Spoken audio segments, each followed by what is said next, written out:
लोकशाहीचा बुलंद आवाज, रिपब्लिकन वार्ता, महाराष्ट्र। डॉक्टर लाईन भागात पहाटे शॉर्ट सर्किट झाल्याने 2 दुकाने जळून खाक। डॉक्टर लाईन भागातील पहाटेची घटना, लाखोंचे झाले नुकसान।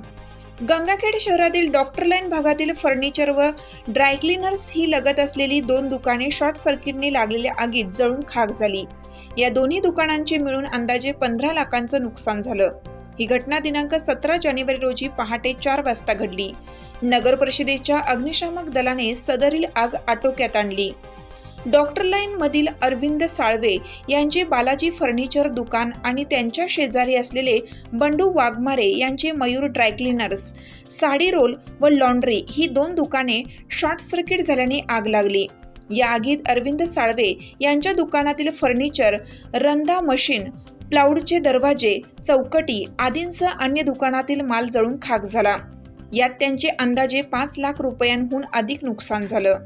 बंडू वाघमारे यांच्या दुकानातील ड्रायक्लिनर्ससाठी आलेले कपडे, लॉन्ड्रीसाठी साड्या, महागड्या साड्यांसह कपडे आणि ड्रायक्लिनर्स मशीन आदींसह अंदाजे 10 लाखाचे नुकसान झाले। नुकसानीचे शटर आधी मिळून दोन्ही दुकानातील सामानासह अंदाजे 15 लाखांचं नुकसान झालं। आग लागल्यानंतर गंगाखेड नगर परिषदेच्या अग्निशामक दल आग आटोक्यात आणण्यासाठी बोलावून घेतली। अग्निशामक दलातील राम खंडेलवार, श्याम जगतकर, श्रीकांत साळवे, अभिजित साळवे, सूरज खंडेलवार यांच्या अथक परिश्रमानंतर आग आटोक्यात आणली। आगीवर नियंत्रण मिळेपर्यंत दोन्ही दुकाने जळून खाक झाली। बंडू परवाकर वाघमारे, मयूर ड्रायक्लिन मालक आहे। शॉर्ट सर्किटमुळे घेतलेला आहे आणि कस्टमरचे कपडे कमीत कमी साड्या, ड्रायक्लिनचे कपडे, टॉप असं 10-1 लाखाचं नुकसान झालेलं आहे।